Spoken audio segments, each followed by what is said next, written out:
Kara sanyina caalu. Kana sanyina caalu. Yaa isa lafoo deemee saba saa dhaqee ilaalu. Kana sanyina caalu. Wanna hojjetamu lee nutti himeetu hin beeku. Oromoof wanna oolee nutti himatee hin beeku. Mookii yookiin mootummaa na eegaa achan dhaqaa eeyyamallee gaafatu ufumaan deemee dhaqa. Kana sanyiin Hacaaluu. Ati immoo eessatti taataree Hacaaluu mee lammaffaa guyyaa Oromoo halkan geema taphattaa. Warra diina keenya wajjin habaabof raqa guurtaa. Guyyaa gaafa saba koo imimmaan gadi cobsu gadi baatee dubbatta Oromoo faa fakkaatte. Fakkeessuu kanan na dhiba fakkeessutu naan taane je'eet nu barsiifate kana Haceen Hundeessaa. Yaa yartuu fi gantuu mee gurra naa dhageessaa. Kana sanyiin Hacaaluu irraan beeku fakkeessaa takkaa himateen beeku waan Oromoodhaaf oole. Takkaasiin mari'anne bakka dhaquuf bakka deemu lafoo isaa deemetti agaafaa boraafatee salaale dhaqee ilaale biyya rakkoon mudate. Kana sanyiin Hacaaluu. Eessatti nu taata mo'ata Hacaaluu lammaffaa. Isa saba biraaf birmatu.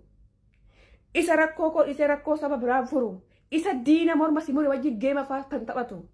Eessatti nu taata reeta Hacaaluu lammaffaa. I am sorry ani moosifan gadda. Kana Hacee lammaffaan. Kana Hacee lammaffaan inni sabaaf dhaabatu. Wanna hojjetu muluu isa qobaa saalaatu. Ofitti qabeen beeku koottu mee achi dhaqnaa. Kutaaf ganda hin beeku ati immoo Wallaggaa qobaa isaa dhaqee qobaa isaa dubbata. Bakka kennuuf hodhabes imimmaan isaa roobsee saba isaa wajjin ba'ee Waaqayyoof faa kadhata. Isa kana Haceeni ati immoo eessa taatee Hacaaluu lammaffaa. Kana sanyiin Haceedhaa inni nuu dhiisee du'e. Kana inni Haceerraa barumsa isaa fudhate. Kana inni Haceedharraa wanna hundaa barate. Ati eessatti nu taata reemee Hacaaluu lammaffaa.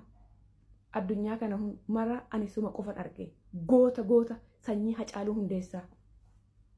Yaa yartuu moo dhageessaa. Gaafa Oromoon gaddu gadi baasanii gadduu.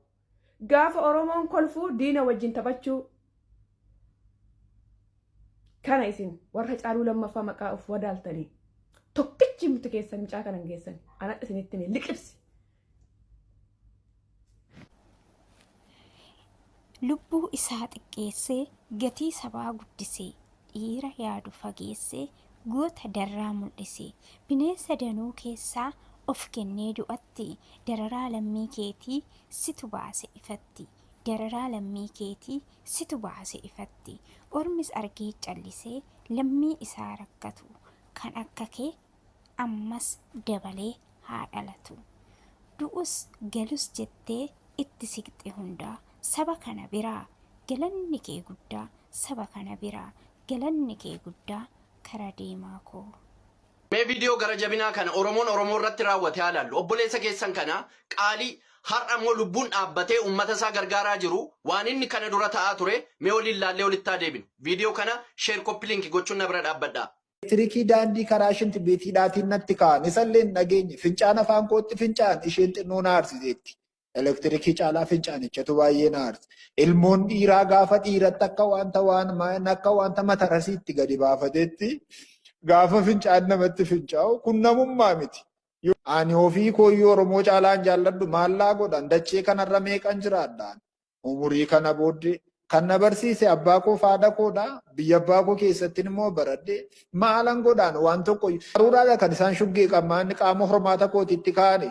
Isaan gaafa qaruuraatti dhan meebii maal taa'anitti waan tokko iyyuu hin taane ofii kooti. Isa dhumaa irratti isaan gaafa kana hundumaadhaan dadhabanii elektirikii daandii karaa shinti beetiidhaatiin natti kaa'an isallee nageenye fincaan afaan kootti fincaan isheen xinnoo na aarsiseetti.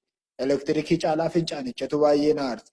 Ilmoon dhiiraa gaafa dhiiratti akka wanta matarasiitti gadi baafateetti gaafa fincaan namatti fincaa'u kun namummaa miti. Yookaan immoo kun beekumsas miti. Yookaan kun dandeettiis miti. Isa dhumaadhaa gaafa godhanii gaafa dadhabanii haasaa tokko haasaan. Namitti nuti akkas goonu kuni yooma rifeensa mataa ishee buqqaastee dhossitee keessee dhufte taateeyyuu falan.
uummatarraa dhaabbachuu qaba.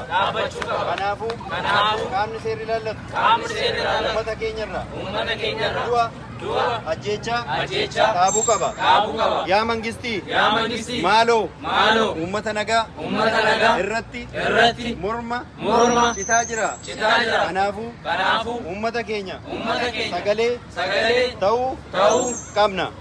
Please don't kill Oromo people, especially Salale. Please don't kill Oromo. Stop killing Salale. Stop killing Salale. Stop killing Salale. Stop killing Salale. Stop killing Salale. Stop killing Salale. Stop killing Salale. Wanti beellama nagee barbaaduudhaaf beellama maaltu qabsi? Beellamni hin barbaachisu bal. Nagee fiduudhaaf beellamni hin barbaachisu yoo lolaaf deemtan beellama qabattan malee. Dhugaan isinitti himaa fudhadhaa. Yoo lolaaf deemtan beellama qabattan malee nagee fiduudhaaf beellamni hin barbaachisu. Guyyaa tokkotti biyya nagee godhuu hin dandeessa.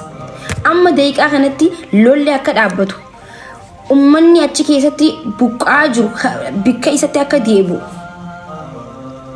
achi keessaa faannoo baasuu hin dandeessa. Amma isaa kanatti nageenya buusuu hin dandeessan. Garuu wanta nagee hin barbaanneef malee. Maaliif nagee jettan akka nama nagee barbaadutti?